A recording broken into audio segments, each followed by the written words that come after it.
بسم اللہ الرحمن الرحیم۔ پیارے ناظرین، السلام علیکم ورحمۃ اللہ وبرکاتہ۔ آئیے جانتے ہیں کہ وہ کون سا درود پاک ہے جس کو پڑھنے سے 80 سال کے گناہ معاف کر دیے جاتے ہیں اور 80 سال کی عبادت کا ثواب اعمال نامے میں لکھا جاتا ہے۔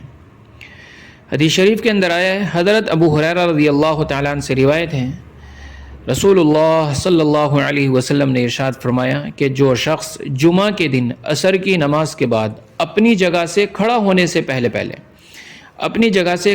سے پہلے 80 مرتبہ اس درود پاک کو پڑھتا ہے، اللہم صلی علی محمد النبی الامی وعلی آلہ وسلم تسلیما، اس شخص کے 80 سال کے گناہ معاف کر دیے جاتے ہیں اور 80 سال کی عبادت کا ثواب اس کے اعمال نامے میں لکھ دیا جاتا ہے۔ بہت زبردست معلومات ہیں، آپ خود بھی عمل کریں، ثواب کی نیت سے دوسرے بھائیوں تک بھی شیئر کریں۔ جزاک اللہ خیر، السلام۔